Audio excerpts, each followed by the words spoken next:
wasn't the best. But it was a good She kind of kept conference. like sniffing around. So I wonder if she smelled something coming. Well, I was I thought it was surprised. like, if I would have let her out when it was in there, I would have. She's only 5 pounds. Yeah. I was surprised the camera didn't pick it up. Well, like I said, they probably were too dark. And as you saw, that's how dark it was. Because a crow set it off. Mine's in the back. Yeah. And there's a street light out front. Maybe I should. So did you see that my granddaughter has a new car? What? Yeah, You hear why? You want me to? I saw it, yeah. Did you see her other car? Okay. No. What you got? Oh, Vehicle. oh, You God. do that. She rolled it on Winding Road. How many do you have? She over. She rolled it. Landed back on its feet. I always say I'm feet not- on its tires. That. The only thing I All about was- that she, with all them she is had is one little they're scratch. on her extending knee. the. She got really lucky.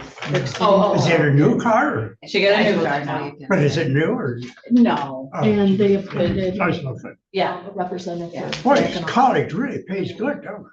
Pretty much that was the chat kind of head out early. But that's She pretty ends much up- it. she's, It's quick. She works when she's in college too. Is that a random? Well, Is there one every Yeah. month one? I think that's like quarterly. Oh. Somebody. Yeah. Yeah.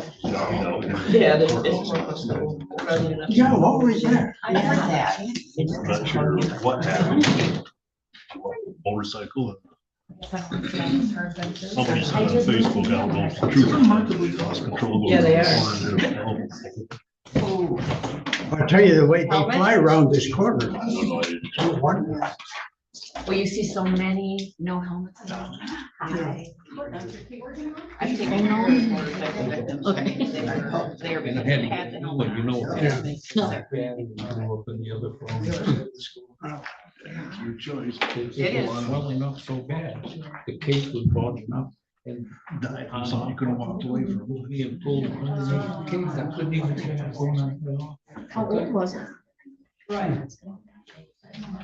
Maybe 3 years old. Yeah. It maybe. usually has like a couple of year life usually. I couldn't believe it. He said, yeah, every once in a while it happens, and then another guy from my church walked into AT&T and said, hey, something wrong with my battery. Swelling up. And the guy took it. So they got a cooler they put it in. Put it on ice, cool it down, and it'll stop it from blowing up. And they get in the phone. Could they transfer your information over? Oh, yeah, yeah, that was, What, you know, with it hot like that? Just don't know if it damaged. I never did agree. I had my phone get that hot before. That was I knew pretty it. hot. It I hurt watched to hold it. that. It was like, right. Yeah. So if you're like me, you just throw it in the pool. Cool it off. I never thought of trying that one, Mary. Well, it's That's why I happen to have things down. sort of an accident, but it doesn't work well, so I wouldn't recommend it, but. I bet. And of course, my brother-in-law is standing there, I think that's a riot.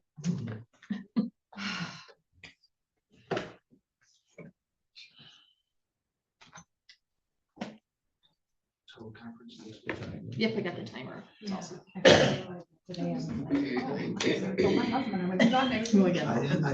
Yeah. My wife this week. I'm like, hey, Now that's I think I mentioned it. pretty cool. Yeah, the phone is. At least from yesterday, it looked like it was on. pretty Yeah. close.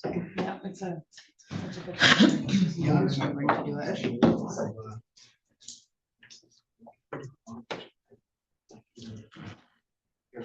Yeah. Yeah, there's usually a big common that goes from the sheriff's department. Alpina's never there. So Yeah. this is kind of their first. year Yeah, going. yeah.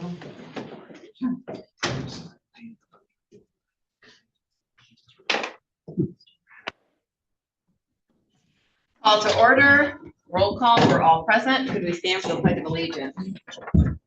I pledge allegiance to the flag of the United States of America and to the republic for which it stands, one nation, under God, indivisible, with liberty and justice for all.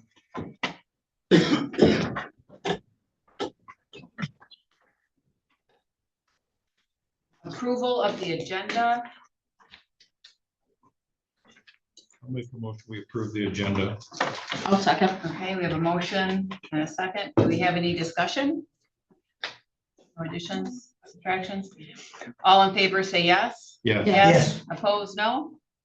Agenda is passed. The approval of the minutes from the BOC meeting of May 14, 2026 that was in our packet. Make a motion to approve. Second. Okay, we have motion and support. Any discussion? Hearing none, all in favor say yes. Yes. Yes. Opposed, no. Minutes have been accepted. The claims and accounts. Claims and accounts for May 15th, 2026 through May 28th, 2026. Claims in the amount of $84,285.37. EFTs, $131,965.32. Gas checks, $14,403.80, for a total of $230,604.29. Make a motion to accept claims and accounts. I'll second. Okay, motion and support. Any discussion on claims or accounts? Questions? Roll call, please.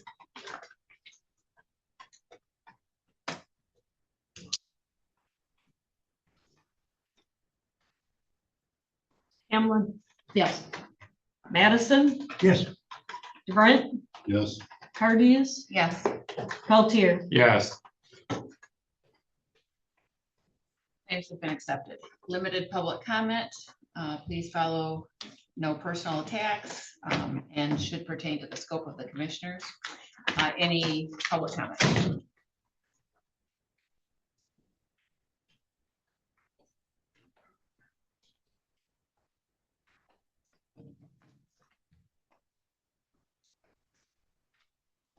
Morning, William Houston from the Atlanta Senior Center, trustee and secretary. In this very room during public comment, the MCOA director stated it implied that if we wanted information, we could go to their office and get it. I sent 3 emails and made 2 visits to get their money market balances for April and also the draft policy of the bylaws. Denied. Went to the board meeting, asked for those documents. There were many whys. It is an example of why. I plotted the MCOA tax property revenues. There was a negative abnormality, which meant there was a drop. I researched it. There was a $92,000 error. I told the director about it and also the board, and they revised their budget. At that point, I was told that if I wanted the documents, I should file a FOIA. And I was also asked during the exchange for my personal financial information. At that point, I saw the discussion was going nowhere and I left the meeting. As far as the senior center, we put out bids for the removal of the debris that's within the walls of the building. We're going to open those, I believe, either tomorrow or the beginning of next week. We'll remove the debris, then have a structural engineer come in and determine the stability of the remaining walls, and also get the county building inspector, who's been very helpful, to give us some guidance on whether or not we want to demolish what's left or rebuild. And the insurance company has been more or less cooperative. You ask the right questions and you get answers. Thank you. Public comment?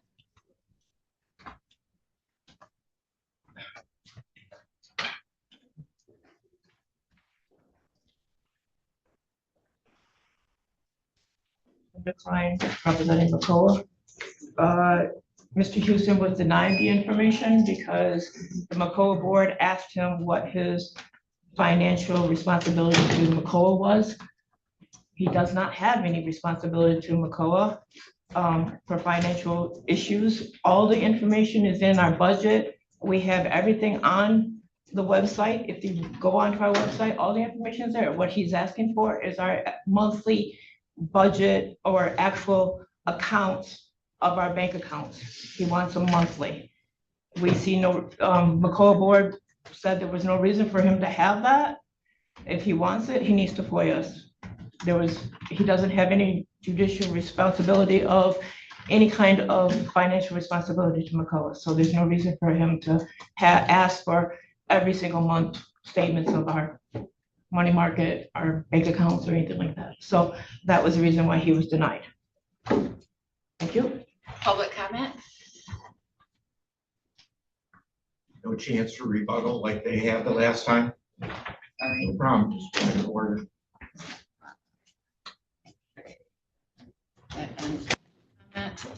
NEMSCA annual report, Francis. Good morning. Good morning. I was thinking on my drive here that I think this is our 10th year of presenting the annual report. The last couple of years, my colleague Amanda Bergeron was presenting, so I'm happy to be back in Montmorency County. So as introduced, my name is Frances Omani. I'm the Strategy and Development Director for Northeast Michigan Community Service Agency, which is your community action agency here in Montmorency County. We've been around for, well, since 1968, so 58 years in August, empowering people's lives so that they can live the best life that they can and enhance their quality of life.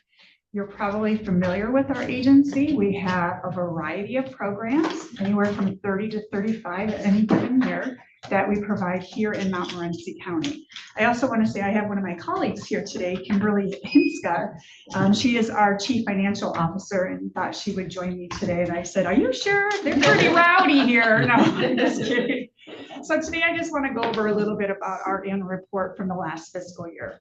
If you open up the report in front of you on page 2 on the left is a message from Lisa Bullen, our Chief Executive Officer, where she highlights a lot of the things that we were able to accomplish in the last fiscal year and where we're going in the future. Underneath that is a picture of our board that was taken at the end of the last calendar year. As a reminder to this board, we are unique because our board is consisted of what we call a tripartite function. So each sector represents a different part of the community. For example, our public sector consists of all elected officials. Historically in the past, that's been county commissioners. So we have Commissioner Peltier that's been on our board for, how long have you been on our board now? 4 years. 4 years now. So he represents Montmorency County from that capacity. The second sector is our private citizen sector. So these are people that are bringing something to the table, believe in our mission. It could be that they have an interest in one of our programs. It could be that they have expertise in strategic planning or finances or things like that. But what makes us really unique comparatively to some other boards is that our third sector is what we call our consumer sector positions. And those are people that are either low income themselves or represent low income community members. That's really important to have that on our board. We believe in that tremendously because we want their voices heard when it comes to what programs we need to provide in our area, the decisions that we make going forward. Because as you know, most of our programs are income-based, not all of them. So we are here to help the most vulnerable population in our counties that we provide our services to. On the right, we have a few things I wanted to highlight, some operational highlights from big picture perspective. Last year, we were able to partner with NEMCOG, developed by OSCO, and another entity from the Battle Creek area to create a new nonprofit called the Child Care Back Office. This organization provides services and support from the state perspective, so statewide, that will hopefully assist in enhance and grow our child care efforts in the area. As you know, Northeast Michigan, along with the rest of the state, we're in a child care desert, right?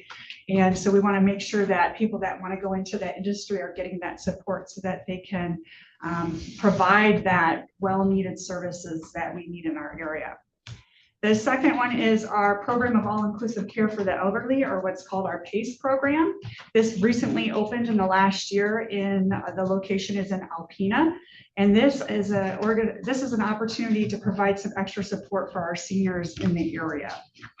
And finally, we've expanded our footprint in a couple of different ways. Most notably, we now operate into St. Clair County, the Port Huron area with Head Start Preschool, which makes our total Head Start County count 22 counties. So you can see our geographic footprint is quite large.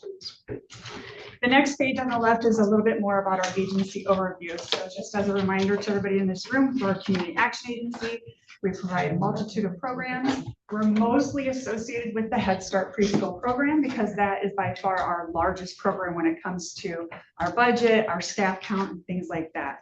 But we also provide a variety of other programs such as School Success, Homeless and Prevention Services, Weatherization, our BOS program, and then we're also the Region 9 Area Agency on Aging, which we're the only community action agency in the state of Michigan that has that under our NEMSCA umbrella. So it's a really good fit because we provide a lot of programs from what we call internally from sunrise to sunset of people's lives, right?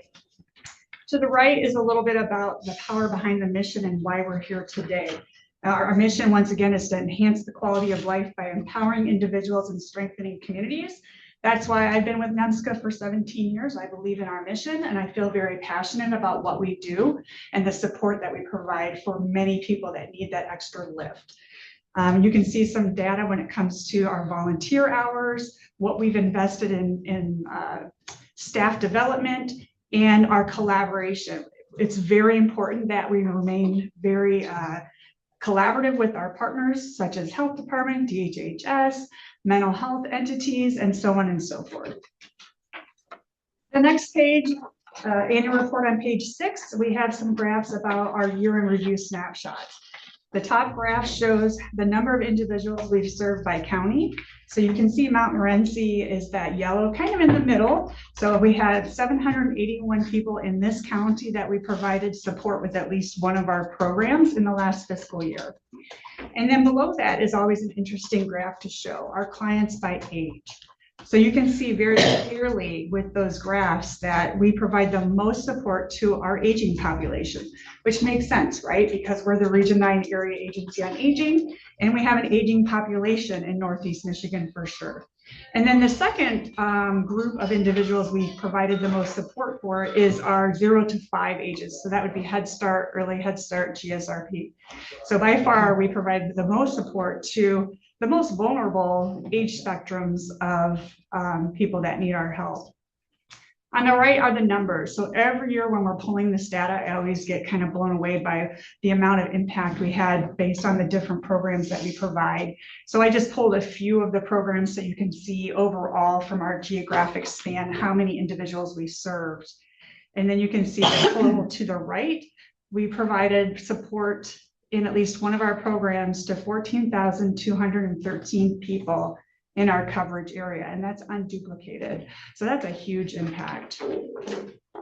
Moving on to the next couple of pages on the left is our impact by connection. So you can see pictures with some of our elected officials, Representative Hoadley, Representative Cabot. We've met with Representative Borton. We go down to DC and Lansing quite frequent. Well, I shouldn't say frequently, but at least once or twice a year to educate and advocate for our programs and ensure that their understanding is that if these programs were taken away, the negative impact it would have on our communities, specifically our populations that we're trying to assist.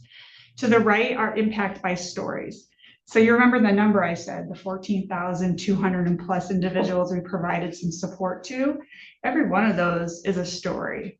And so, you know, that's really hard to, it's really easy to forget about that when we go through the data metrics. But I just took a couple of those stories and highlighted the impact that our programs had on those individuals and how their lives had changed because of that interaction that we had. And most recently, it was about a week ago, we were in Lansing and we had 2 of our clients plus one of our volunteers that were recognized at the state level for the work that they did to reach to the point that they are now self-sufficient. And the volunteer that we had volunteered, I don't even know how many thousands of hours he volunteered for us. But we just wanted to recognize them at the state level. The next couple pages is all about our funding and our expenditure breakdown. So if you have any questions on this, Kimberly might be able to assist with this. So you can see how we're funded. Our federal share is just under 54% of our budget. Almost 41% comes from state and various contracts, and the remaining is local or in kind. And then the growth on the bottom, you can see how our budget has grown in the last few years. And that's not necessarily because of the fact that we're getting more money per program. It could also be that we have more programs available. So for an example, with our Bridges of Self-Sufficiency program, that's a relatively new program that we've received funding for in the last handful of years, or the water assistance program, things like that. So how does that money get broken out and back into our communities? On the right page, you can see that it's broken down by division. So once again, I explained that our early childhood services division, which is Head Start, Early Head Start, and GSRP, by far our largest, right? Over 51% of our budget goes just into those three programs. And then you can see the breakdown for the remaining divisions and how we organize that internally. The one number that we always like to highlight that we're very proud of as an organization is you can see that our indirect, or what we call it indirect, it's also like the administrative rate, is 3.66% this last fiscal year. That's really low comparatively to other community action agencies and other nonprofits. And we're very proud of that. It means we run a lean ship, and we want to make sure that and all the money that we get, as much as possible, goes back into the community to pay for the salaries for the program staff, to pay for the program itself. So that's basically the nutshell of the annual report. What questions can I answer for you, or any comments you might have? And if it's money related, I'm deferring to Kim. Well, I know the PACE program just started. How is the numbers? What are you seeing? Are you getting? For PACE? Yes. What are we at right now? You're on the board, right? Just the finance Okay. committee. I want to say last I heard they were maybe up to like 10 participants Okay. or so. I think the budget was maybe like adding 4 new participants each month. But I know they're open and enrolling participants and overcoming challenges as they see them, and kind of just keep moving along. Is it pulling from other areas or mainly Alpena? You know, I don't know the location. Jeff Meaden, who's their executive director, would be a great resource to answer. Yeah, I'm not some of sure these, what the though. data is for the patients we currently have, but people are eligible into Alcona County, to the northern part of Iosco County, and then how far, I don't remember how far. Does Montmorency cover? Yes. Okay, then. I know I spoke with Jeff, Oh, and he okay. said that he was trying to contract for more of Iosco because there's such a small area. Yeah, So they're gonna try and get them in with Yeah. the PACE too. good. I'm sure Jeff would be willing to answer the Yes. geographic questions. Yes. On the weatherization, I get several calls every winter here about Mhm. that, and I'll say, you know, you may want to call NEMSCO, and they say, well, NEMSCO said to call you guys, and I'm like, I don't have anything else in place. So I guess my question is, what do you guys do with weatherization, and how do they qualify for your help? Perfect. So it is an income-based qualification. I believe it's 200% of the federal poverty guideline, which I don't know what that is off the top of my head. There is a waiting list as well. But other than that, I think that they don't even have to be homeowners. They could be renters, but then they contract with the homeowner. It can be mobile units sometimes. I don't know all of the ins and outs of that program, and basically what happens is that once they are deemed eligible, they get put on that waiting list. And then however long that might be, let's say it's 6 months, which I think that's probably a realistic length of time. Once they get to that end of that wait list, then we have a pre-inspector that goes out and tests everything for energy efficiency, and it's quite an involved process. And then they write the report out, give their recommendations, and then we work with contractors that go and do those energy efficient upgrades. So it could be thicker insulation in the attic. It could be replacing the water heater with more energy efficient. What we don't do is windows. That's not an allowable cost. So we might be able to do something around the windows to prevent drafting, but windows is a big one that people like to have replaced that we can't do with our funding. We don't do roofs or anything like that when it comes to the weatherization program. And then we have a post inspection that just makes sure everything was done okay. I just know that a lot of times when they call, they're desperate at that time to have it. Yeah. So that could be why maybe that your company will say to call us Yeah. to see if we have a program in place. Yeah, they could be, you could be right. They could be referring people back to the county to see if there's anything more immediate or that's more emergency driven as opposed to weatherization, energy efficient. So do you think you would recommend that when they call to say, you may want to call and get put on the waiting list, Yes. you know, so in telling us the process and then maybe Yes. for next winter that they For might sure. be. For sure. Okay, I was just kind of curious because Yeah. like I said, I get several phone and I always feel so bad afterwards. I I'm like, know. wish I could help you, I but. I know.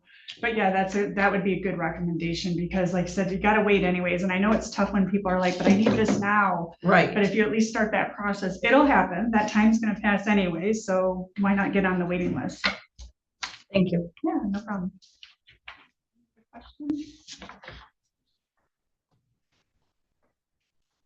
Any other questions? We're good, All thank right, you. thank you. Thank you for, yeah. Mid-Michigan Medical Examiner Annual Report, Jim. Good morning. I'm Jennifer and I'm from the medical examiner's office. I have your 2025 annual report. I handed one out to everybody. I don't know if you had one beforehand that you took a look at or not, but I'm gonna kind of touch base on some of the points. You had 38 cases that were investigated in 2025. That is down 33% from the year before. And then that reflects numbers down in every category. Only one autopsy was ordered last year and only 6 toxicology. And prior to that, 18 toxicology were ordered the year before. That made a big difference. No recorded drug deaths for cause or manner or contributory factors.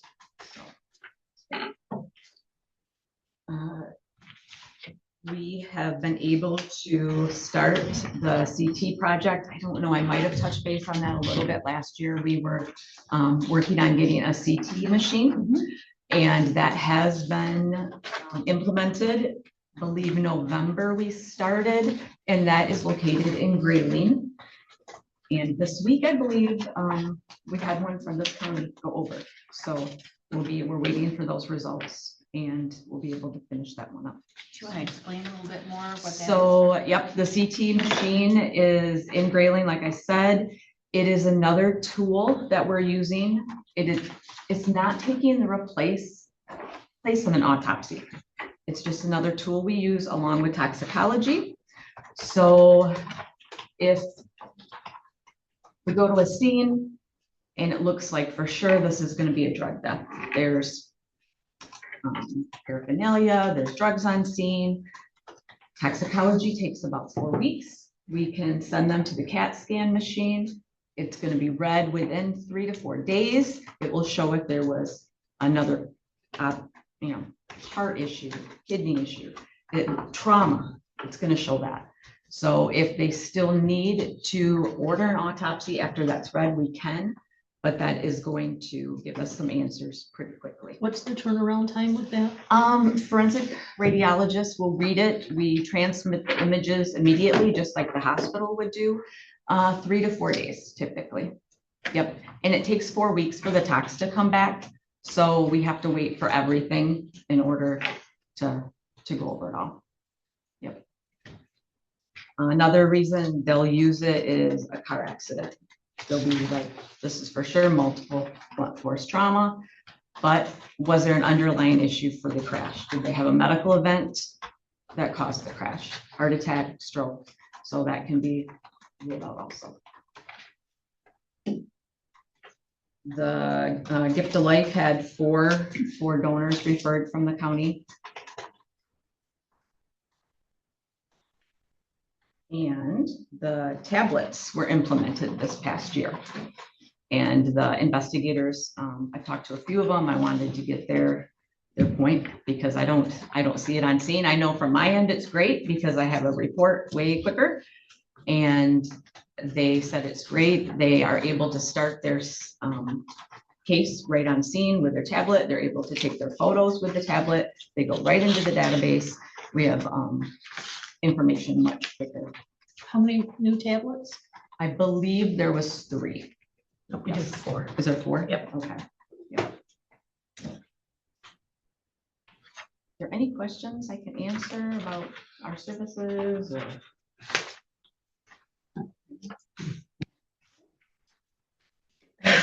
Something I learned just this last week is that they're instituting it was an MSU extension or MSU. All of the medical examiners in all of the counties are cooperating with MSU and doing a education based. Have anybody reached out from you from like Kent County to be involved with that? For education base? Not that I know of. Because they're gonna start reaching out to all the counties to try to see if they can pull, they're just trying to collaborate to bring more education for the students because they're making it more of a learning process to help you like bring your data to the MSU and then possibly get you interns and things like that Sure. kind of situation Well, set I up. know that they talked about having a state, I don't know about state-run medical examiner's office. Yeah, I know Lisa has, and I don't know if that's the same. It's kind of the thing, same maybe. situation. I know yeah. she just sat in a meeting with that, I want to say within the last couple weeks.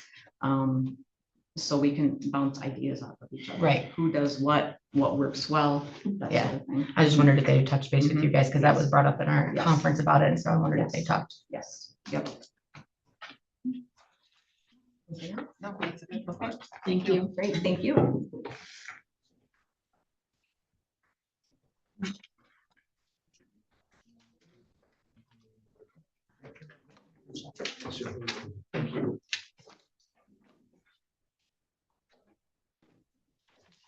Good morning. I provided you my monthly report. It may look a little bit different. As I get more and more organized, I can kind of do some new things. So I've kind of broken it down a little differently than previous reports, just so you get an idea of the amount of meetings that emergency management attends on a monthly basis. It's quite large. And then kind of breaking it down on where I'm spending time with funding and emergency preparedness response, community outreach, public information, policy development, and working with the schools. So it kind of breaks it down a little bit. So hopefully I can get them in the right categories each month it just makes it nicer to read, I guess. So just a few things I want to touch on. About 6 months ago, we did become IPAWS certified. And what that is it's the FEMA Integrated Public Alert and Warning System. So it's in addition to what the counties are using for their county notification system. So what this IPAWS allows us to do then is if there is a large scale emergency where we need to reach out to folks, whether they're signed up in our county notification system or not, we can get that notice out. So we were authorized by FEMA about 6 months ago, working through some glitches with our notification company, Rave Motorola Solutions. And I've been working actually with the emergency manager in Lansing, or Eaton County, actually next to Lansing. And so he's kind of working through some things with me. So we did get it set up and we did send out our first notification test this month. So it's a monthly thing that we have to do. So we are officially compliant as of this month. And that's available for us to use should we ever need it. I was able to connect with every homeowner that did submit a self-reporting assessment on the statewide self-damage assessment tool that was put out.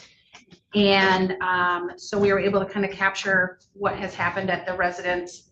That information then gets shared with FEMA, Michigan State Police. They then came in very quickly and they go through and assess the information that I had already gathered. So they kind of put their stamp of approval on it. And then that information goes into the bank of all of the damage from across the state for the recent disaster. So that has been completed in our county. Unfortunately, for those homeowners that were impacted, My heart goes out to them, but luckily we did not have a ton of damage in this county. So that's a good thing. Was there any loss? Complete loss? No, there was not. There was not. So there were a number of furnaces, boilers, hot water heaters, that type of thing. People had to replace 50/50, whether insurance was going to cover it or not. Some people that had sump pumps, that had sump pump failure, some of their insurance companies are covering it because they had the sump pump. And then some of them insurance companies are not covering because they had the sump pump. So there was no rhyme or reason. Different insurance companies, it's been an interesting process to see which insurance companies are covering. But for the most part, I would say if people don't have sump pumps, should we encounter this again, it's a good idea to get a sump pump because the likelihood of the insurance covering might be better than not covering. So that is all complete, and we await the final dollar figure on the disaster from this spring. Recently met with Red Cross, AmeriCorps, the Michigan Community Service Commission regarding volunteer deployment here in the county. There were 119 cases that remain open through crisis cleanup from the 2025 ice storm. So 119 people in this county were not able to get volunteers on their property to help them clean up. So what this group is doing is they are following up with those 119 residents to see if they still need resources to come in and help them. Should they be elderly or physically impaired or that type of thing, to come in and help them on their property here over the next month. We're going to have Team Rubicon, AmeriCorps, a whole group of people coming in. They should be in this county about a week or two, depending on how many cases they end up with. So they're reaching out to every one of these 119 residents to find out what their needs are. The cleanup's going to look a little different because we as a county are not opening up a debris site for these folks. So what they're going to do is they will go on the property, tidy it up. If things need to be trimmed, cut down, piled up, that type of thing, they're just going to kind of tidy it up a little bit. So they're not hauling any debris away. They're not chipping. They're not chipping. No. So it's just trying to help people kind of clean it up a little bit. So hopefully there's some people out there that want some wood for burning, and somehow they can connect with those folks for some free wood. So the only other thing, I'm going to be out most of next week at the Michigan National Active Assailant Conference. We have a number of people from the fire department, the sheriff's department, and myself that will be going to that conference. I think it's one of the best in the state, actually. Also created a special event coordination policy and related forms that will be presented at a future meeting for you to approve. We have a lot of events throughout the county that emergency management may or may not be involved in. So what this policy does is it helps organizations, departments understand when emergency management should be involved and when they should not be involved. So it kind of has a clearer picture of which way they should go. And that form will help them kind of determine if it's something that emergency management should, how large of an event is it? How many spectators will be there? How many people is it drawing in from outside the county? That kind of thing. So kind of helps people decide, is this something that I need to get involved with for coordination purposes or not? And so there's a form, then it comes to me, and then we kind of make that determination. But I'm always here to help. But it appears that there's a lot of little events popping up. And so it just helps kind of make it a little more clear.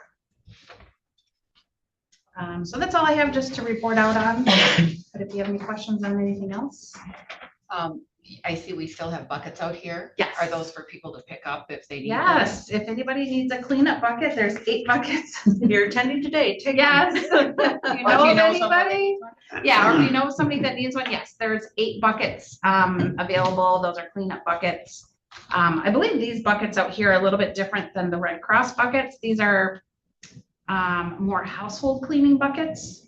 So dish soap, sponges, that kind of stuff. Unlike There's a list on the front of that. Oh, is tells- there? Okay. Yes, that tells what's inside. That the would have been bucket. nice if they'd had that list and everything on the other ones that. Yeah, Yeah. these are the only ones that have the list on the outside. Yeah. Yeah, so in the future, I plan to take apart a bucket and then take a picture or video and get it out on social media so people know what. I know it's like a last minute thing when they were handing those out, so. Yeah, so. And then it said you did weather spotter training and you said excellent turnout. What did that mean? So we had, I want to say like 12 people from the county that came for the weather spotter training. And so we learned a ton. We probably could have been there all night because a lot of people had a lot of questions. But it's just nice to know that people are interested in helping watch the weather here in the county, so. So what do they do if they see something suspicious? Yeah, I mean, they're not locked into anything. They're volunteers, but if they should be out at the baseball field and they see something kind of building, they have the ability to call and report it to National Weather Service. Again, it's not mandatory, but we hope that with the education that they receive, that they will help the county out. So. And she was educating me the other day on the clouds when they were coming in. We were watching. Yeah, we were watching. They were looking a little- I thought it was gonna little be pretty shady. bad. So I learned a lot that day. Yeah. Okay, thank you. Yep. Any other questions, anybody else?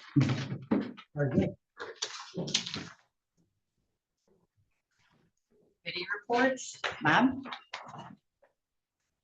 Attended the McCullough meeting. And a few of the bullet points was they're getting printing coats for flyers for the millage renewal made near future, and no McCullough equipment was damaged at the Atlanta Senior Center when that collapsed. There was also no findings or recommendations for their financial monitoring. The newest round of that. Starting June 16th. The weekly Bonds Beach Farms Farmers Market at the McCullough building. Down here? Where's the? Yeah, McCullough building by the road commission. Are they doing it at all the facilities or just down here? Just down at the McCullough here is all I'm aware of. No, sorry. It will be at the Lewiston Senior Center and also at the Hillman Senior Center. Oh, It'll be the exact same time as it was last year. It was I believe it's on a Tuesday. Yeah, Tuesday on the Lewiston one. Correct, and it's on Tuesday with Hillman, then it'll be at McCullough. I believe it's at McCullough's office like at 1:30 in the afternoon. We're the last ones that they'll see us on the way out. But they start with Lewiston like at 9 or 9:30 in the morning. I don't have the exact time, but I'm sorry, I don't have them with me, but I will get them to you. Not a problem on that. I'll make sure that I'll email April later today, and then you'll have the exact times, and it does start on the 16th. Oh, he is correct on that. But all three centers will have them. And they are accepting the Project Fresh coupons, SNAP also. So they are well equipped to handle everybody in the community. Sorry, Bob, I just thought I'd ask a question. Sorry, Yeah, not a problem. I just wanted to clarify it. And they voted to enact an outreach program to inform the public about physician-assisted suicide. Just an informational thing mainly. Because there's some talk in the legislature about possibly allowing that in Michigan. Just trying to inform people about the options of that. And the little dust up at the end of the meeting between Mr. Houston and the McCullough board. Probably could have been handled a little bit better, and I feel that Mr. Houston has the right to know certain things as a representative of the Atlanta Senior Center. So he's not unfounded in asking for some of that information. And, just you need to get more of a cooperative attitude among everyone there. My personal opinion is just needless animosity is what I'm saying. On it for that. Or the landfill. Okay. Did you Yeah, attend you get to do landfill? Landfill. Okay. Did you attend Okay. landfill? I did. Okay. The customer That's activity, fine. they have I didn't know what you attended. $106,604 taken in. And the gallons of the wells, 649,000. And the surface emission monitoring is good. And the interim cover for the thing, the whole thing needs some work. Other than that, that's it. I had the Northeast Michigan's Community Mental Health Authority Board on May 14th at 3:00. Was right after our previous board meeting. And in this meeting, we started doing reviews of our the evaluation on our job descriptions, the process for our financial conditions, our board core values, and we're not only discussing them, we're looking at are there any possibilities of being able to improve the way this information is gathered and presented to the board. We also are working on reviews of our evaluation. We have an evaluator that evaluates every board meeting, and at the end of the board meeting, the evaluator will state what they liked, what they didn't like, what improvements that they think might help our board meetings. And every board member is an evaluator. So every month we have a different evaluator and get a different perspective from each person. We have our summer conference coming up.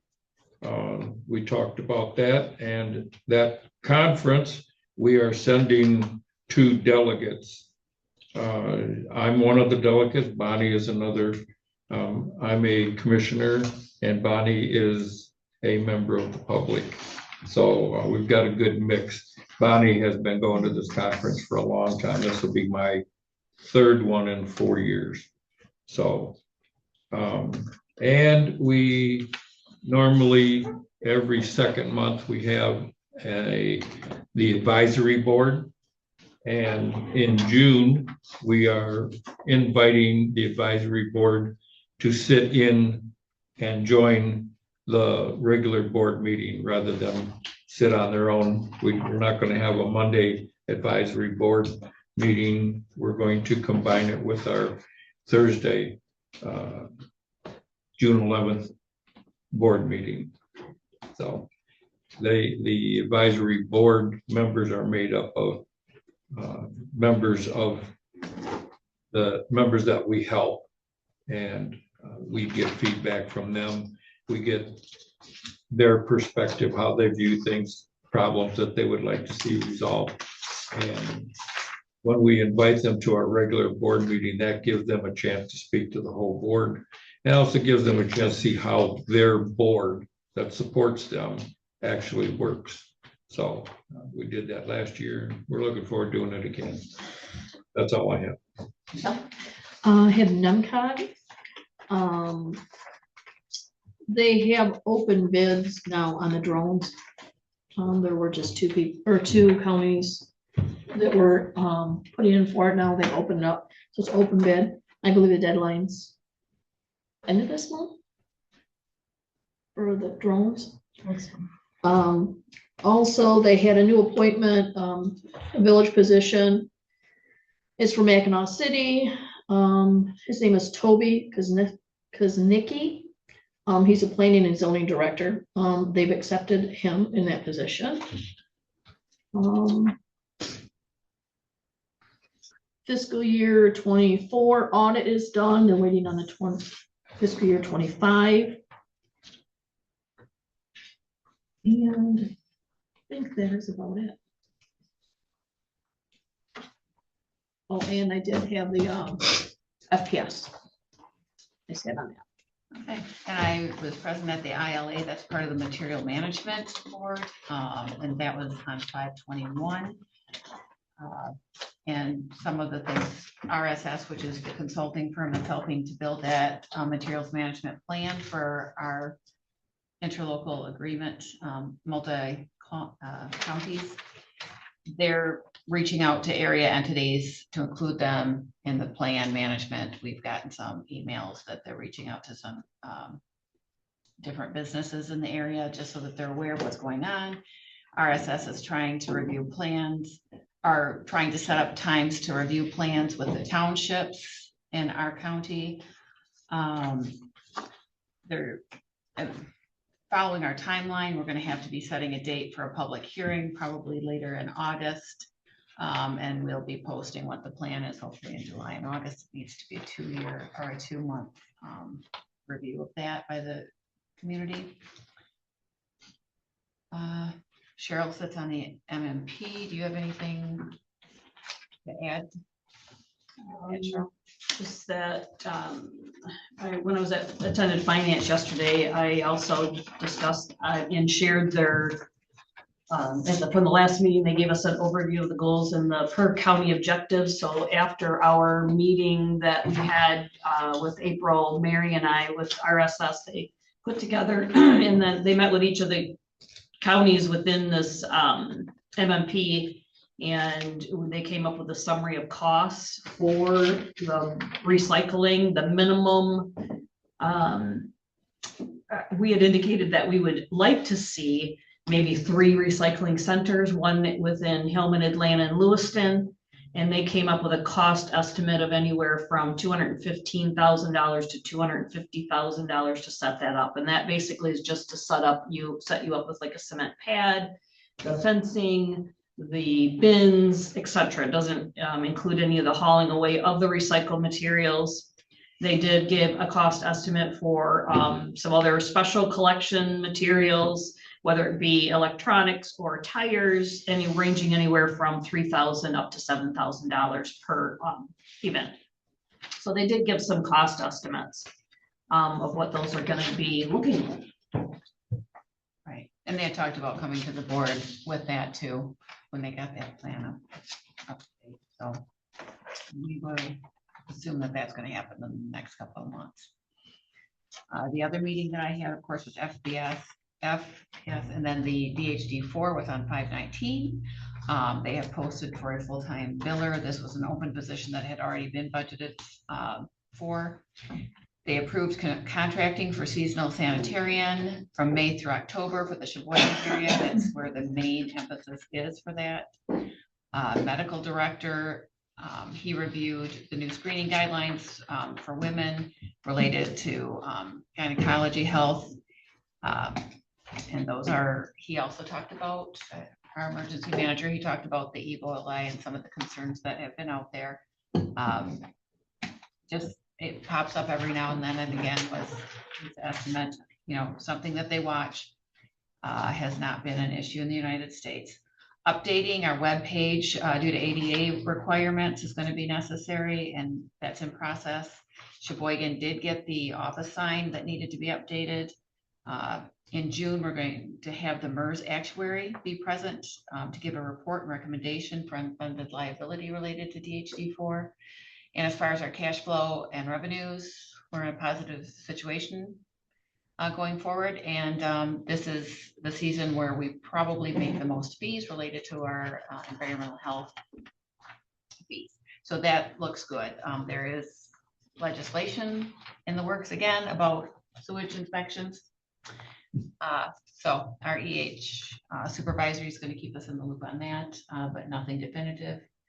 But the plan that they had last year where everybody had to have an inspection, they're not necessarily backing away from that, but more so instead of an every year, broadening that out, like maybe every 5 or. The current legislation going in front is 10-year. 10. Okay. Yeah, So 10 Because every year, it'd be such a crunch on everybody. The person that rewrote everything is going in front, it's now 10 years and it's very broad, but it still doesn't have a full support. So that was. Well, we don't have the sanitarians to pull it off.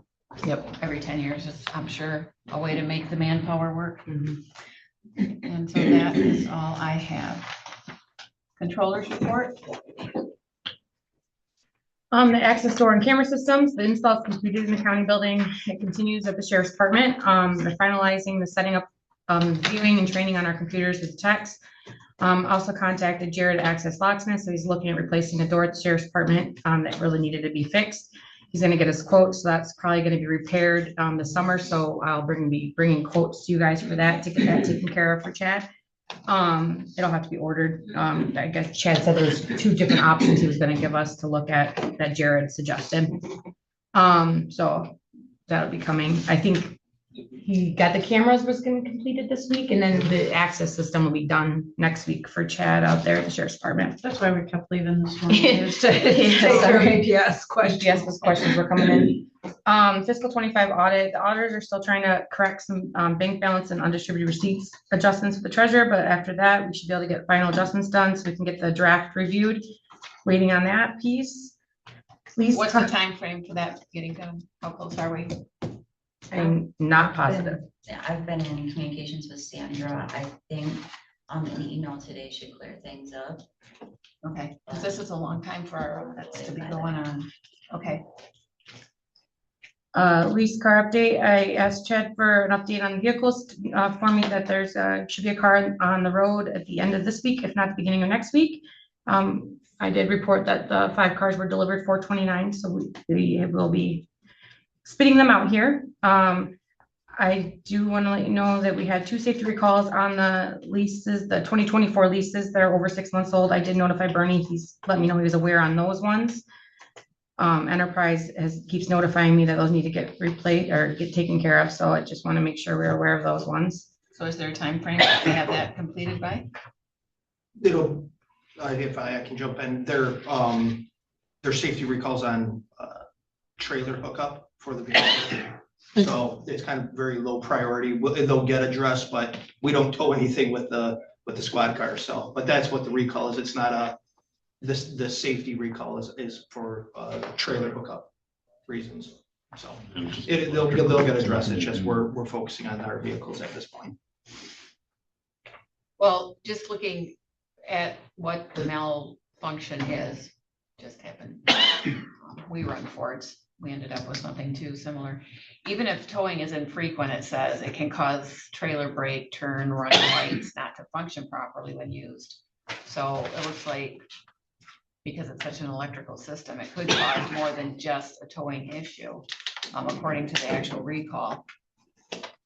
So just the lights is what I understand, where it doesn't has no effect on anything else. I don't know, the recall. It's no here addressed. is different. And it's part of our lease agreement that we'll get those done as possible. You know, we had talked about it's okay if the, deputies want to be able, if we let them do those too, because those can be serviced in a, So if at a these were taken in and serviced, what is the time frame about that it would be out of service? We have to contact the dealership first, because at one point they did not have the parts available on immediate release of the safety recall notice, which isn't abnormal. They'll issue the safety recall and say, this is the piece that needs to fix it. We'll notify you when that piece is available. So yeah, it's something that it's going to be addressed. It's just we'll make sure it's done, when it's convenient for the office and the vehicles, because we don't want obviously officers out of the area for any extended period of time. So we'll get addressed. Let us know when it's completed and we'll keep track on that recall for our lease agreement. Sorry. Okay, Chad informed me that he needs to order 2 new cameras for the lease cars. Donna sent over the invoice to me yesterday, so it looks like they were already ordered on 5/20 for $6,965.54. We already ordered everything and paid for it out of the county improvement funds when we did the lease them, so there's no budget for this purchase, so I would need a board approval to cover this expense and move the money. I would need a motion to cover that expense for the 2 additional cameras that we didn't have. Didn't we, okay, so when you met after these leases, you determined what was needed. So did we have the 5 new cameras for the 5 new cars? No. We only ordered, it was only determined at that time, we only ordered 2. Right. Because we're gonna switch them out. Our hope was to switch some of them out. Now, some of that equipment is almost 8 years old, and we've had some issues with it. So after kind of reviewing it, we determined it'd be obviously better to put new cameras in new cars rather than 8-year-old cameras in new cars. So the purchase of 2 new ones allows us to put 4 new camera systems and then 1 rollover unit that is still in good operation.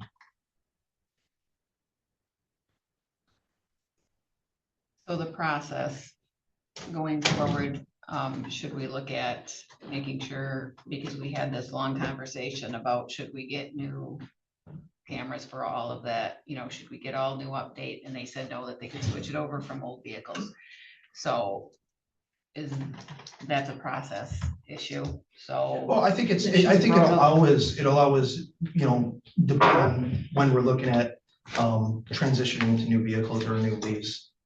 We were hoping to obviously utilize as much equipment as possible, and for the most part, we, you know, everything we can, we reuse rather than buy new. The camera system being electronic, it again being, you know, anywhere from 5 to 8 years old, we were hoping to use them, but after looking at them and looking at the age of them, some of them already having some issues. So I think that'll be every time you're rolling a vehicle over, it'll just have to be one of those conversations on do you want to buy a new system or try and recycle an old one. Yeah, and I guess, you know, I'm thinking we had that conversation. We did. You know.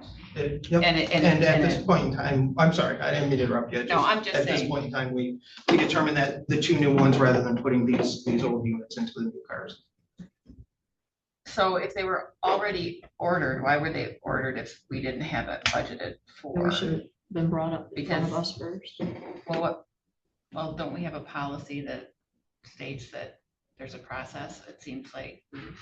And that could have simply been mine as we were moving forward with the new vehicles. That would have been just, I guess, my error in not coming before April annual report first. But yeah, it was the new vehicles, we were ensuring that we got them online as the first ones coming out. We want to make sure that we had them online. So that would have been my error.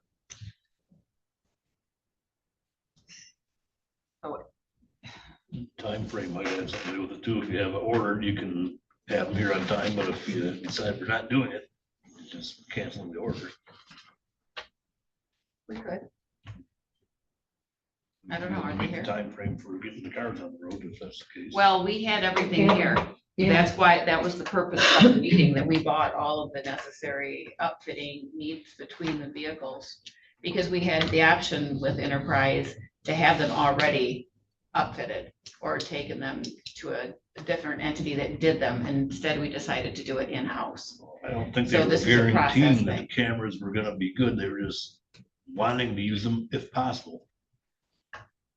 Yeah, but we made discussion, I mean, our discussion was based off the fact that, yes, they could reuse them. And that's neither here nor there. I'm just saying the purchasing policy itself. Isn't it, aren't we at a $5,000 limit? Yep. 2,500. 2,500, sorry.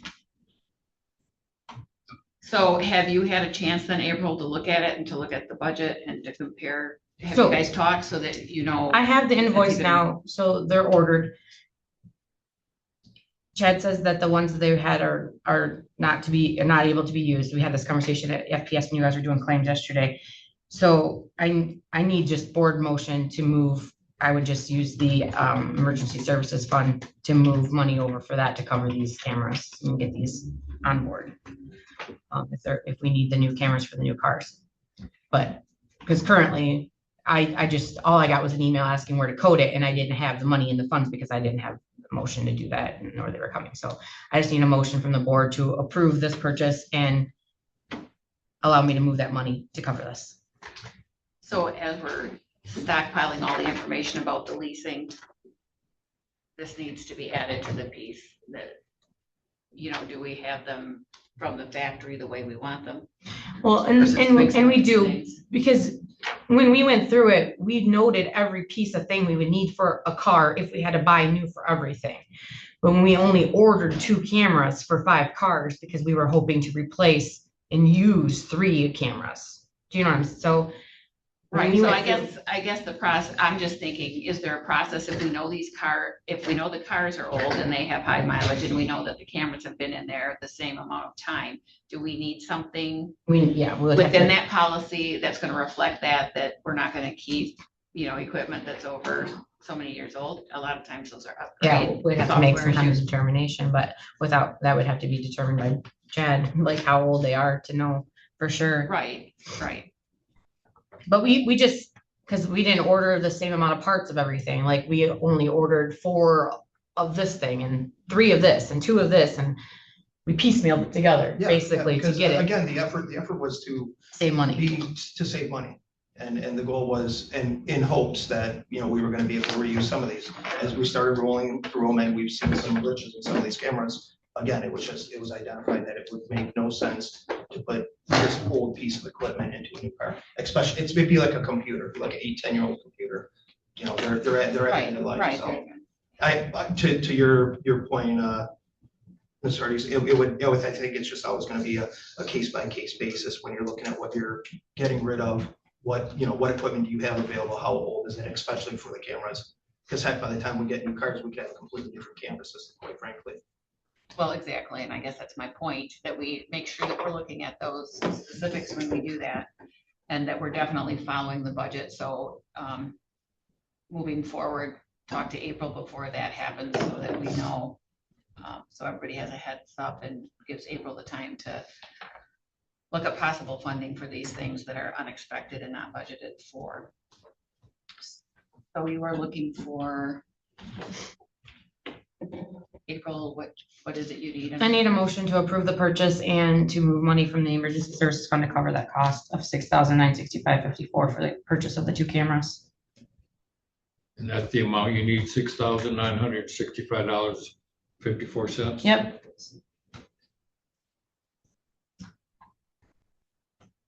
Okay, make a motion. We do that. Okay, Jim has made a motion, do we have support? I'll support. We have motion and support. Okay, any further discussion? No further discussion? Roll call, please.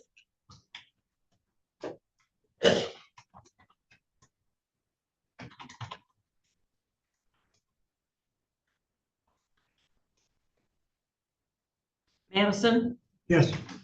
DeBrent, Yes. Hardee's, Yes. Peltier, Yes. Hamlin, Yes.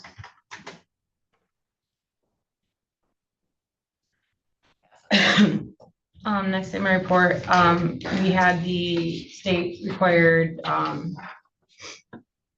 elevator inspections that we have to do every year, the annual testing or annual inspection. Now after you have your annual testing, we always have to do a category testing. They do category 1, category 2, category 3. We're due for our category 3 testing, which means our elevator company has to come in and perform those testings.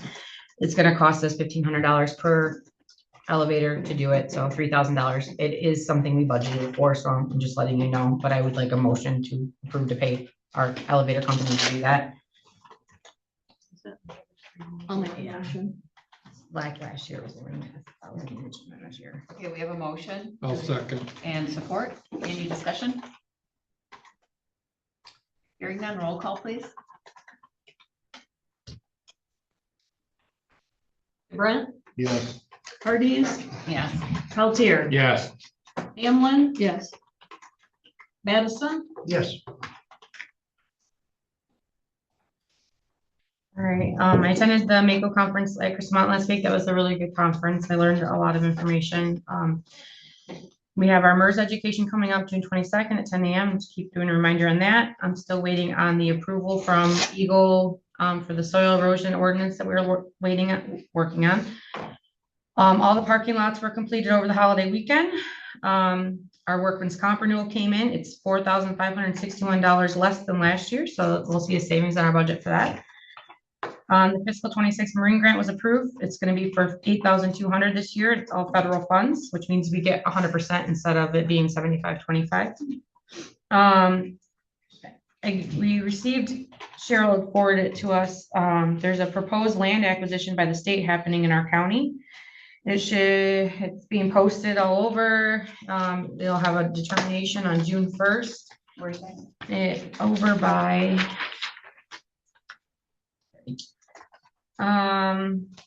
located north of the Mason-Aranet County line and will result in an increase of 160 acres Department of Natural Resource Managed Public Lands, Montmorency County, Hillman Township, T31 North, R3 East, Section 32. Let's see. Can I have a copy of that? Mhm. I hope we got that already. Land cover on the property includes lowland, conifer forest, mixed hardwood forest, hay meadow creek, the cold water system. Let's see. By Voyer Lake Road, looks like. So it'd be 160 acres. It estimate about, they're purchasing 160 acres for $410,000. It would give us a PILT estimate of $2,485. I can ask equalization. I don't know if that would change anything for us for taxable value for us, but that's Does everyone want a copy of this? hang on, did it say that?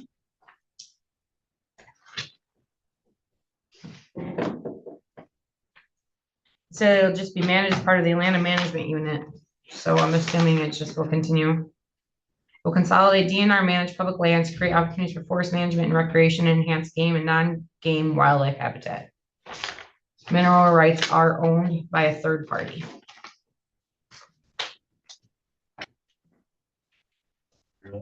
Solar farm or something. They completely closed out all of our FEMA grants from the ice storm. Everything's completed there. We're all done. State closed everything out on their end too. You just mentioned the solar farm. You had said that we are going to have Denise from MPOG. Yes, she is going to come the last meeting in June to talk about just the different housing legislation changes that are happening, and things that counties should be doing or looking out for, or maybe getting involved with, when it comes to zoning or. We need to do that, start with our townships, mailing with the zoning then. To see if there's anything counties should be doing, because right now we leave it all to townships, but with all the housing legislation changes and data centers and things that are happening around us, like, should counties be more proactive, I guess is what it's coming down to. So Denise Klein from NEMCOG said she'd come and kind of give a presentation of that at our last June meeting. I have stuff on here for the L4029, but I can talk about it when we get to that part of the agenda. But sorry, I had to step out when you guys were doing the approval of the agenda. The only other thing that we needed to talk about, the treasurer had asked about for adding training for BSNA payments module. Have BSNA come on site to do a training for just under $4,000. And I said I was going to add it to the agenda for discussion. If you want to discuss that during my report, we could do it now instead. I thought we'd already approved training. No, she did the conversion from PayGov to BSNA payments. And she's been having, Lindsay, you want to talk about it? It's been kind of a nightmare. It has, I've kind of updated you guys a little bit that BSNA just wasn't ready for our county and as a system, but now we've worked through a lot of the kinks. I mean, money's going where it should. It's finally hitting the GLs how it should after we've redesigned the system. But it goes further than just the credit cards. It's payment integration. So, and it's not just payment integration, but it's how cash receiving talks to delinquent taxes, all of the training that really me and my staff have not gotten in the last year and a half that we've been here. So the primary focus would definitely be on the credit card processes, but what we're finding right now, and we're hopeful, there's supposed to be a June 1st update where they should be sending it out and be fixing a lot of our errors, but April 1st, we came into the office and we went to look at the credit cards, and somehow in the back system, they changed it. So the clerk's office, juvenile, and sheriff department right now are going into a miscellaneous, it's not miscellaneous, that's what it's called in the system, but a miscellaneous bank. it's background stuff that unfortunately DSNA has, they're just behind the ball on it, honestly. They have been quite proactive. Like I said, I've been on Zoom meetings with the CEO, with the developers. They have assigned me a CSM. Me and Kurt talk every 2 weeks. However, the problem happens that me or my staff will call and their customer service is great. As far as like, doing a remote session or doing a help, they have this AI tool, but it's been a Band-Aid to fix a problem. And then the next month we go into reconciliation and it didn't fix it. It put a Band-Aid on it for 3 weeks. So a lot of these issues, it will come up in the audit that reconciliations were not done in time how I would like them within the first 2 weeks of the following month. But 90% of those issues are from BSNA issues. So that, and me and my staff still learning cloud and the system itself. So what it has come down to is I told them, listen, I need you guys, I need butts in the seats. I need someone here to watch how we do a daily transmittal, how it processes through cash receipt, how delinquent tax is talking. Because we are the first county in Michigan to on cloud delinquent tax. So we have kind of been their testing subject. So I have fought back and forth with them, and quite frankly, I was very disappointed in this proposal about the dollar amount. I told them that, quite frankly, I think it should be free. We have been their guinea pig for a year now, and we are still working through stuff. They are still constantly, that's the word, developers, it's developers. So I really truly believe that this should be a free training. However, the only thing that they were willing to budge on was they were gonna throw in travel expenses. So then they gave me this proposal, and I apologize, I would have just brought it to the board, but I thought it was a $5,000 limit, not 2,500. So that's kind of why we're here right now. So I didn't mean to skip steps, but training has been provided for previous treasurers. I have not asked for any. I probably should have a year ago when this whole thing came out. But it's so frustrating every day for me and my staff. So it was working up until April? No. It has not functioning. When did you notice that it wasn't working properly?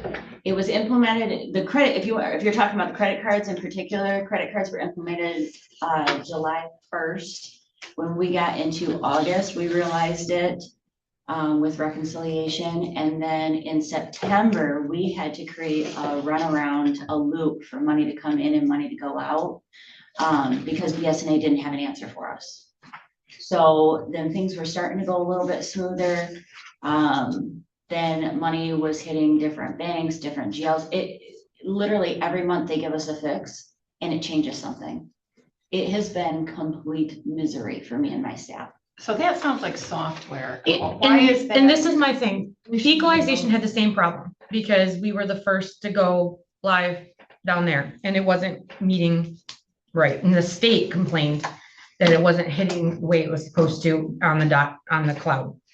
They sent their techs and they even sent from another county 4 or 5 people to come in equalization and fix all their stuff at no cost. So there's no reason why they shouldn't be doing the same dang thing for them. I agree. And so I have no problem getting on the phone with BSNA and making that happen because they sold us a product that is not functioning. And when I was at my conference, this is not just us that's happening to, it's happening to every one of our counties that have transitioned. They sold a product, pushed it, and it's not functioning in all the areas the way it needs to function.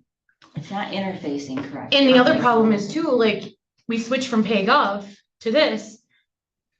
Like our courts can't even take credit cards over online. Yes, they can. No. Yes, they can. When I was just down in district court, they have to take them over the phone. Because they asked me to turn it off. They turn that feature So they off. turned it off? Yeah. Okay. Yeah, that was one of the things that I wanted it to be to where people could go online and pay their bills and stuff.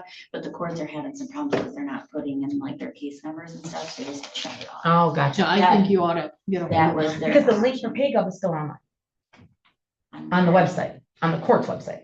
So people are, yeah, it's confusing. Okay, so then, yeah. If someone wants to call them and bargain, I don't feel like the county should have to foot this bill. I will tell you that right now. I joke with them, and it's not really a joke, but I tell them all the time, me and my staff should be on their payroll. Because we have figured out their system more in the last year than what they have done. But I will tell you, Montmorency County, the way that we use our payment systems is a little bit different than what they ever anticipated. Not that that's an excuse, because I told them if we are using it this way, there's 83 counties, there's probably more counties that are going to be using it the same way as us. So if you want to table this in April, if you want to dig into them, be my guest. I don't agree with it. But at the same time, it's a call for help. We need help.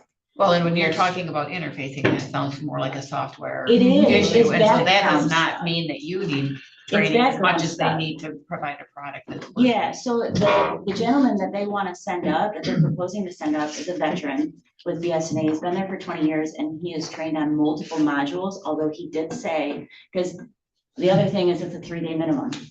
I couldn't have him here just for 1 day. So it's a 3-day minimum. And he said, well, are you gonna be able to fill up my time? I said, yeah, if there's a BSNA rep in this county building, we will fill up your time. And I said, you know, if April's office needed anything or the assessor or the equalization, he said, well, I'm not super great on assessing, but I might be able to work my way through. So anyways, he's a veteran. He will be able to help us with all of the different modules. It's not focused just on credit card, but bottom line, me and my staff need a BSNA representative dedicated to us for a couple days.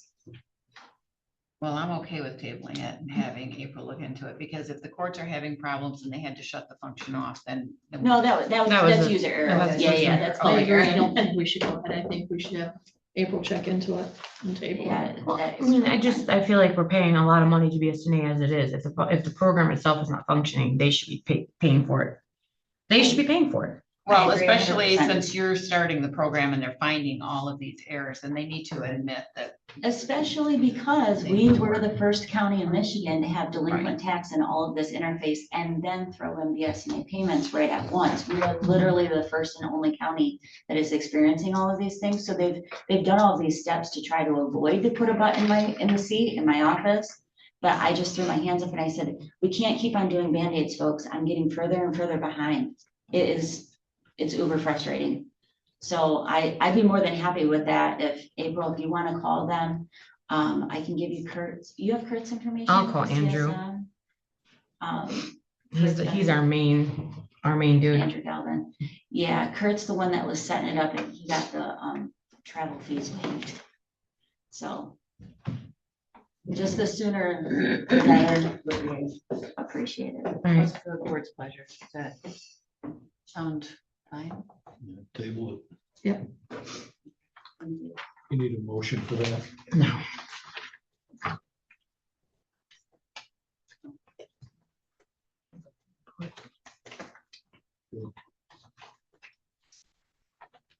Timeline for how long we're tabling it? I'll have an answer before the next meeting. Well, I'll have an answer before then, but if we need anything paid for, I'll have to take care of it for the next meeting. The L 4029.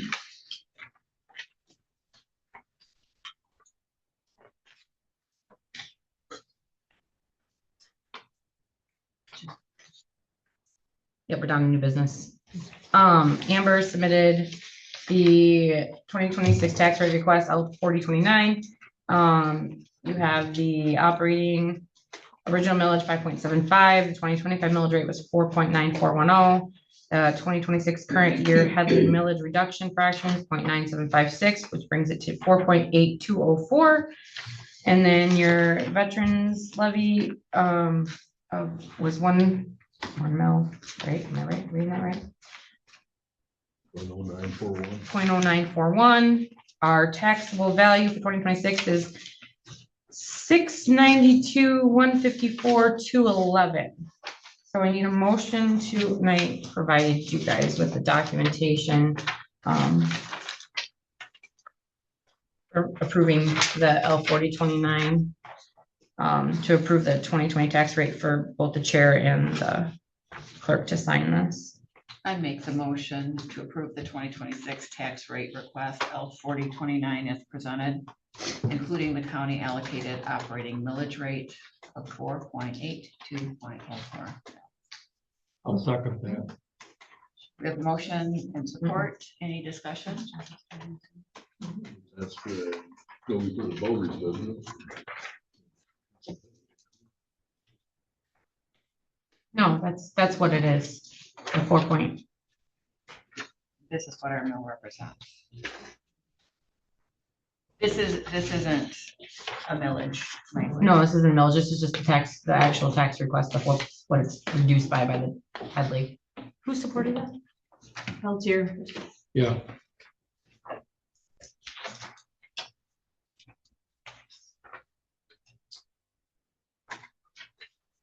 Any further discussion? No.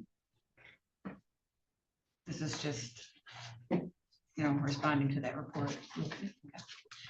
Roll call, please.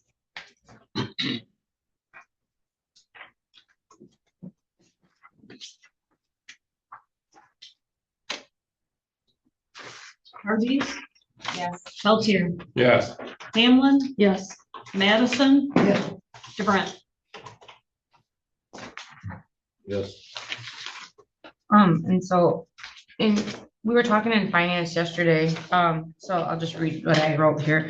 Since the county has to approve the 2026 L4029, I also want to bring forward a broader discussion regarding the long-term impact of Headley rollback reductions on the county operations and services. So you'll see on the L4029 how we were at 5.75 originally with our operations, and now we're down to 4.8204. That, because every year it gets rolled back. Amber had sent a paper with her, which is in your packet, saying that every year it's rolling back, and now we're losing off of that approximately $643,000. So historically, the county's allocated operating millage authority was 5.75 mils. For 2026, the allowable levy has been reduced to 4.8204 mils. Based on the current taxable value of approximately $692 million, this represents an estimated reduction of roughly $643,000 annually in operational revenue compared to the county's historical authorized level. While taxable values have increased over time, the county continues to experience limitations in operational revenue growth due to constitutional rollback requirements. At the same time, costs associated with public safety, employee benefits, technology, infrastructure, building maintenance, and mandated services continue to rise significantly faster than inflationary limitations. Additionally, the county may soon face increased obligations related to recycling and materials management planning requirements being implemented through the new Eagle and state materials management initiatives. Depending on how those requirements ultimately develop, the county may need to evaluate future operational funding sources to support or expand recycling related services and compliance efforts.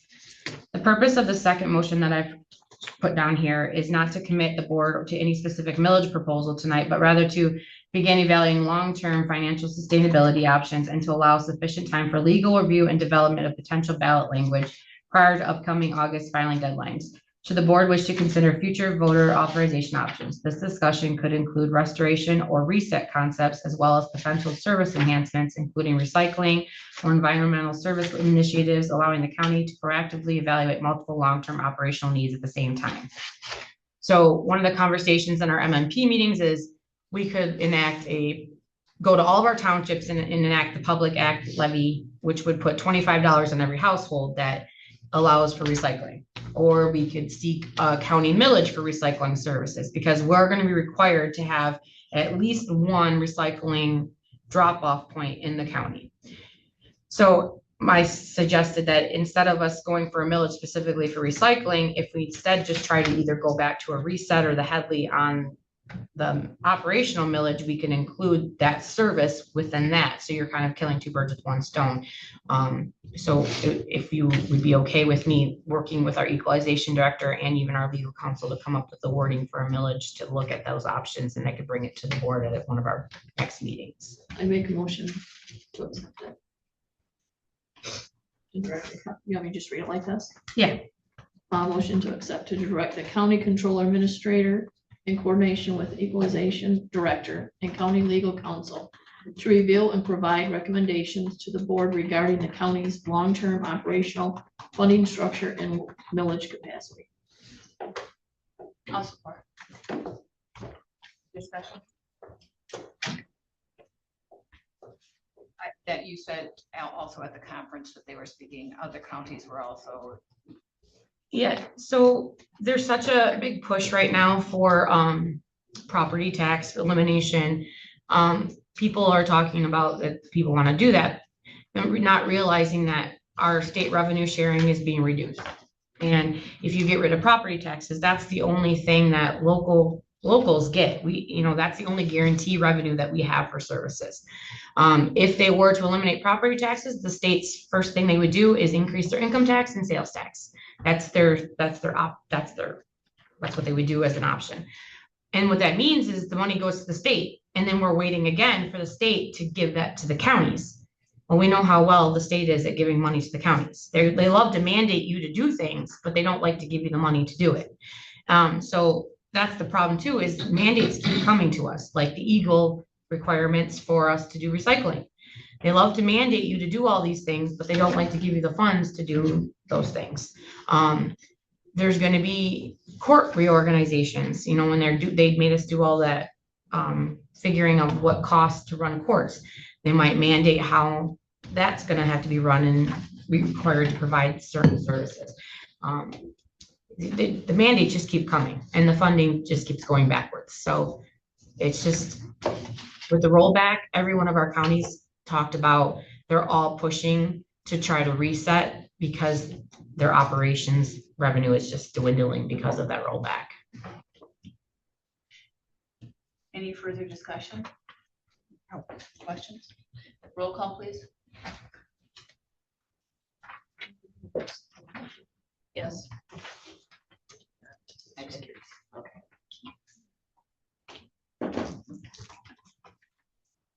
Peltier, Yes. Hamlin, Yes. Madison, Yes. DeBrent, No. Hardee's. Yes. And motion passes. We'll take a 10-minute recess.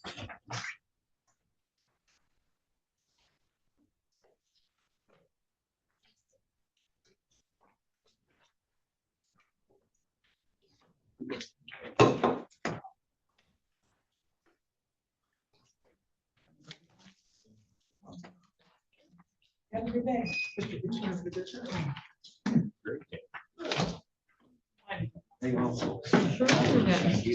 Even Dawn is all. It's always gonna. Turns it up and then. And then I forgot to say that updating their website. What did we come up with? Did we get anybody? I don't know.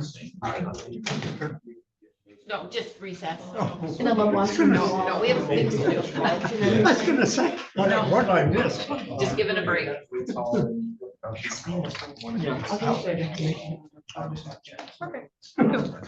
Okay, very I good. wasn't aware that this one would be brought up, so otherwise I would have had it all. I'm so sorry. No, no. But, Yeah, I'm sorry. Dawn waves at me so that I remember to give a break. I saw that. Well, sometimes I remember, sometimes I don't. Thank you so much. You have a wonderful day. Thank Enjoy you. your weekend coming up. Yeah, yeah. I'm going back to work. Yeah, me too. Yeah, they're there. I know, I'm sure that was what you were getting. Yeah. Probably going, where are you, Dad? I told them, usually lasts an hour. An hour and a half. Well, you also have a little meeting tonight, so we're gonna be a little longer. I need to borrow that meeting. You take. Thank you. I'll give it I back was to gonna you. give it to you. Yeah, I figured, but I'm gonna make copies of it, so we have it. I'll give it back to you. Yeah. I didn't realize. She didn't have extras, otherwise she gave one to Bill, so I didn't get the extra one. I didn't realize it was all that. Yeah, so I want to show it to Beth, so she has it too. Yeah. And I gotta get back to the audit and I gotta do the schedule. Yeah. I'm gonna be working all weekend. Don't work too hard. Oh, honey, you know I do. I wear 5 hats. Well, it's okay. It's not like I'm doing anything exciting this weekend. Actually, I'm gonna be doing yard work today. Yeah. You guys have fun. Take care. Bye. What's new, Jim? Not much. My daughter came. Is there now at the house. Okay. I haven't seen her since last fall. Oh, wow.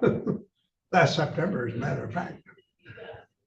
They travel Oh, They have a fifth wheel in the truck, oh, go from one place to the other.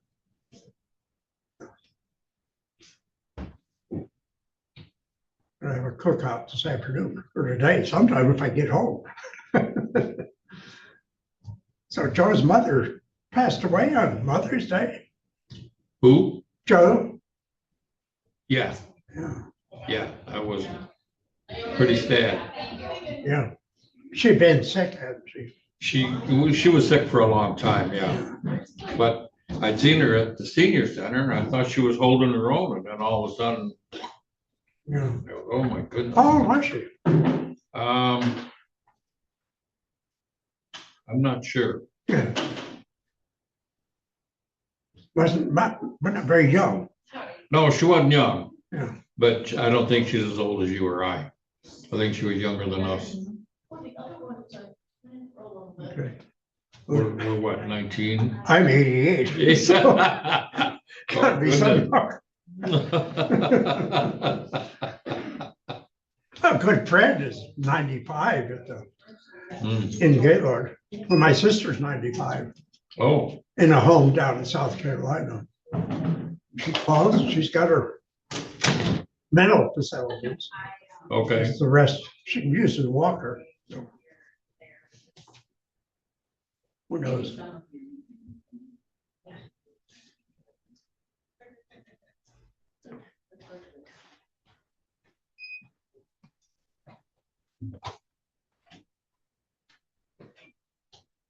It's a lot cooler in here from in the hallway. I saw Dawn put her sweater on. I mean, I'm okay, but man, I just noticed it is quite a bit cooler. But I stepped outside this morning and it was cold outside. Yes, it was. Well, the wind was cold. We get the. It's slowly turning. Yeah, it blows right here. Yeah. Yeah. Okay. Yeah.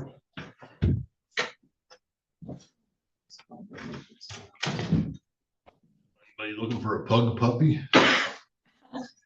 No, how old? So far. It'll be 8 weeks, the 1st of June. They were born on Easter Day. You only have one left. No, I'm 7. Haven't said get rid of them yet. Oh.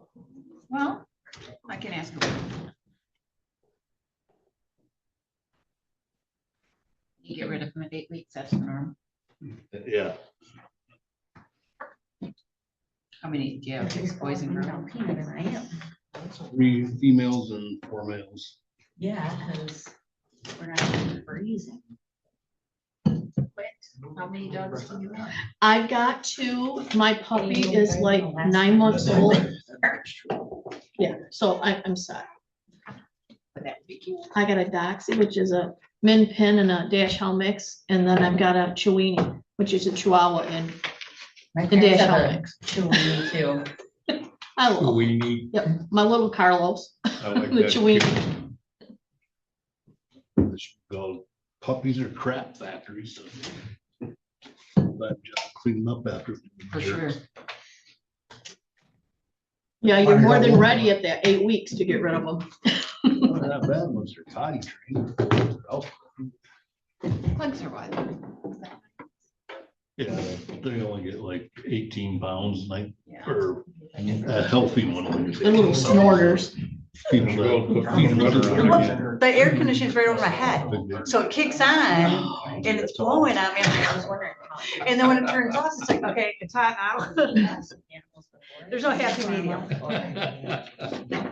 My husband had picked one up, this is quite a few years ago, that was just running loose. My We called daughter- it Piglet, because when it breathes, it snorts, you know, because its nose is all, you know, No. cute little, But they're allowed to have the 2 of them together.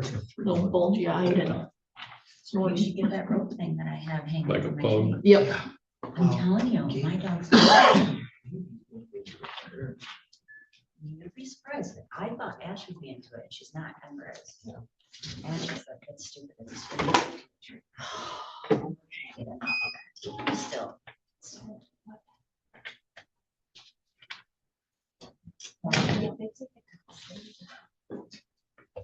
If they don't. Yeah, but they can say, no, it's working. Jim,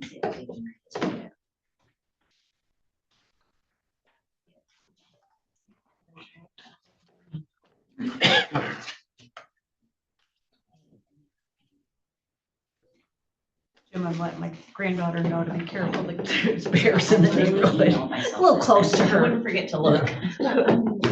She did that on Winding Road, you said? Yeah. Just past Matthews. I didn't ask her if she was going that way or this way, but. You know, I came here and I sat down and. Either way, she was doing this. I told her we were talking about So, yesterday. yes, I guess she got caught in the sand and she didn't even remember rolling. Assuming they took it out. She just kind of like, what the heck just happened? It hasn't Must be, wanted the heat. Well, when Cheryl reset it yesterday, it must have worked because it's not flickering now. Yeah. It's gonna make me think twice and look at it before I sit down again. I know, I was thinking about that because I can't see the ours because her thing popped up. I'm like, I'm hoping it's still red. Because it looks like it is. But the fact is, they should be.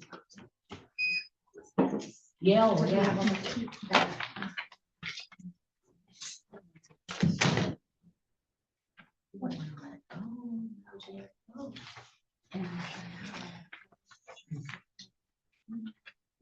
just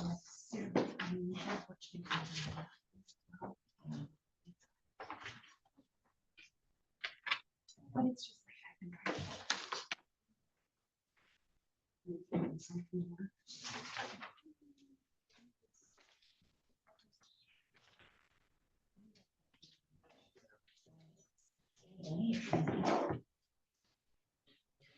Oh.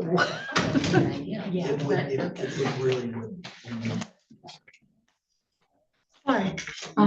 Do something, so. That's okay. This is the replacement you just got. This just came from the attorney. He reviewed it quickly. Well, not quickly, but he just finally got me the red line. Uh-oh. Because we're the update. He redlined everything and gave it, so. Right. To make sure everything's. I need to read it. I'm not my phone, but I'm trying to like. Just make sure we weren't missing anything. Oh, from the session. Okay, yeah. I think this is the lawyer just looked over everything to make sure. The lawyer just reviewed it. She said he just got back and agreed. So this is what the lawyer. I said, agreed. yeah, that's completely reviewed by him. And his changes. We'll be back in session. Update to county vehicle replacement policy, fleet leases. Within our packet. April just provided us in our packet was the original one that we had adopted last year. She had the lawyer review it. He just got this back to us, so this was perfect timing. What this is referring to is to review option 8.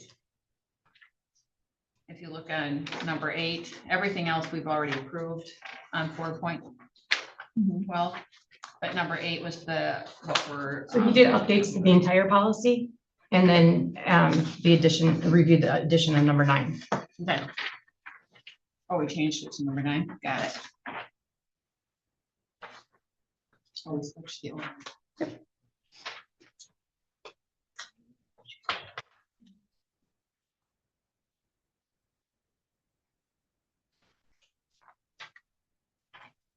Well, how does this differ from the previous? That's what I'm just looking at really quick here, just reviewing that. Doesn't look like much. Can you tell on your red line version if there's anything specific? Because I'm not seeing it on the. Yeah. It looks pretty consistent.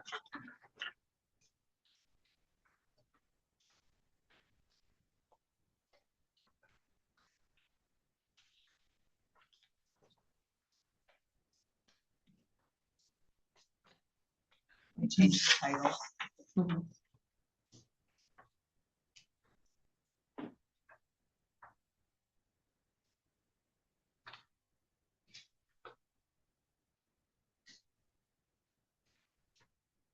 For this too, we will print the red line version. Yep.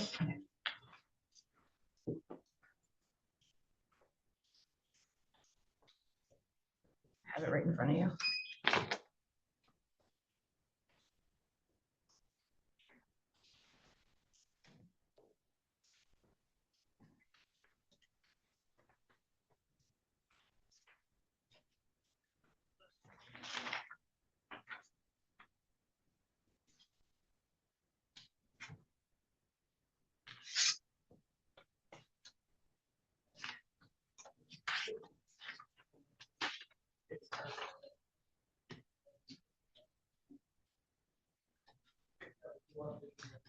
He changed the number 6 on unsafe and on service. He changed the way that was worded. He just updated that section, you'll see, and then got rid of 6A and should instead change that to 7. And then that made the 8 leasing and purchase options now, and then the leased vehicle auxiliary assignment made at 9. He updated, there was a spot under, where is it?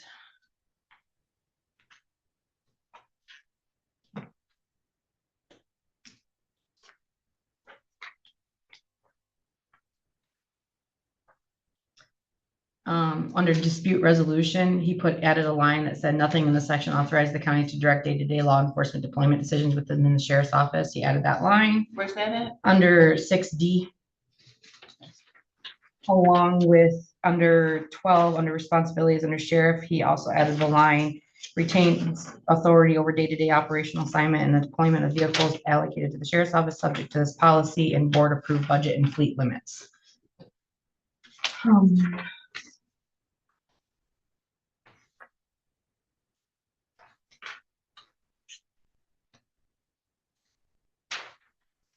Other than that was mostly just changing of like county.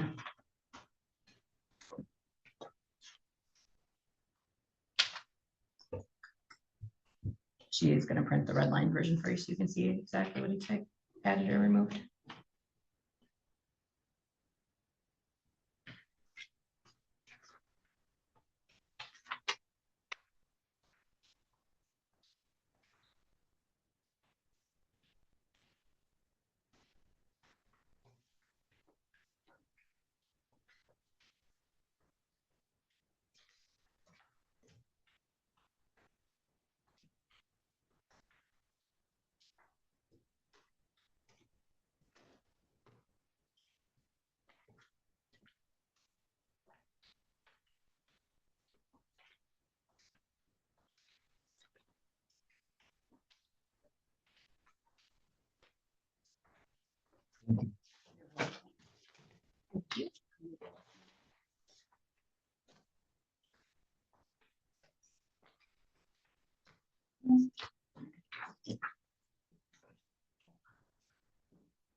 I didn't realize two pages, so I didn't stay phone, sorry. No, that's fine.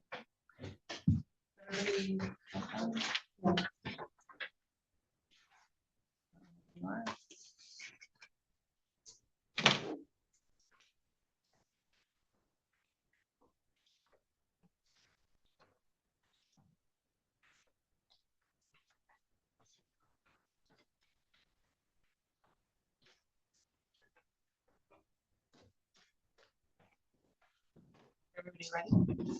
Good.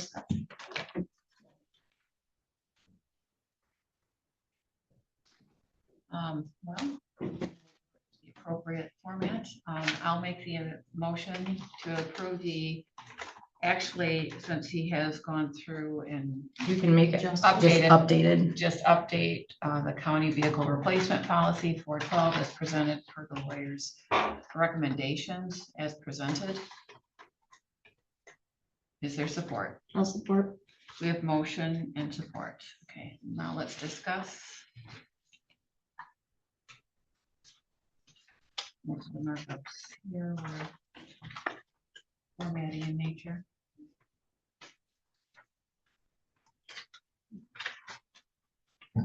My first question would be, does the sheriff find anything objectionable in the policy?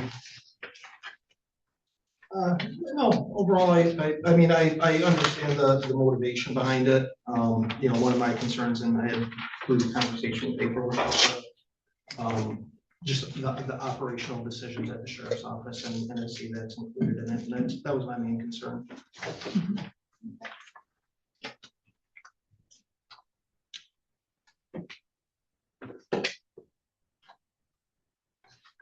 And we've had it in our packet here to review too, so. And the sheriff had given us the list too earlier. I think we Yes. had gotten that in an email about the decommissioning. Everyone had received those. Yeah. Got the 5 vehicles and the 1 Marine. Right, so we have all of that information ahead of us. If there's not any further discussion. Roll, since it's policy, I'll do a roll call.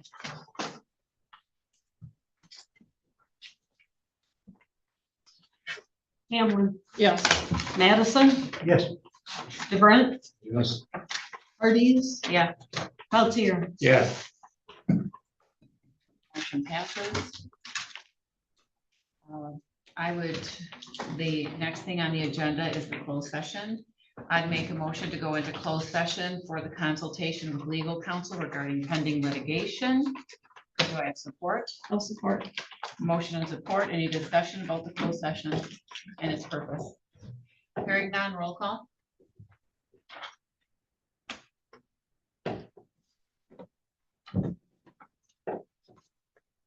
Madison, Yes.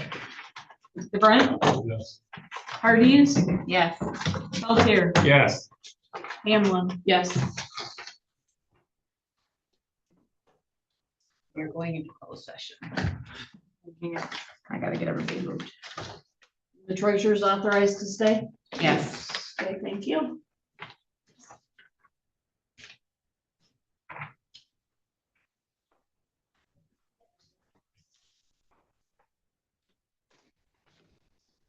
Starting in closed session. Here, thanks. She'll come back. Yeah, usually starts the sound. Close the door or wait? She'll come back after. She can close the door. Turn on the sound machine. Yeah.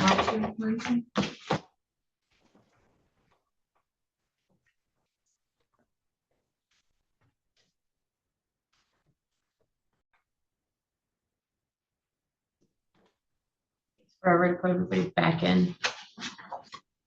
Once we get ready.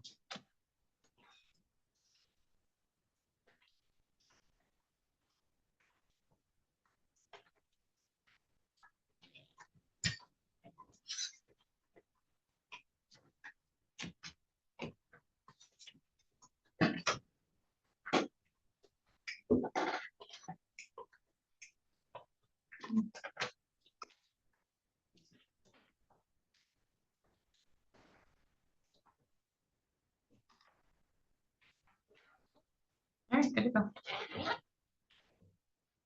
Okay, so we're back from closed session.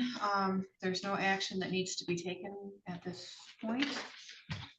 So without objection, we can adjourn at 11:10, 11:11. 11. Is that what? 11. Okay, we are adjourned.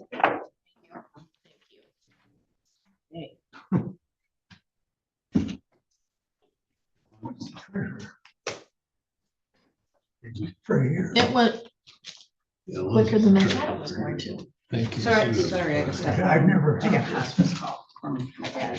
Oh, he's okay, but I just, that's whenever I see that come up on my phone. I do the same if I got something. I'm like,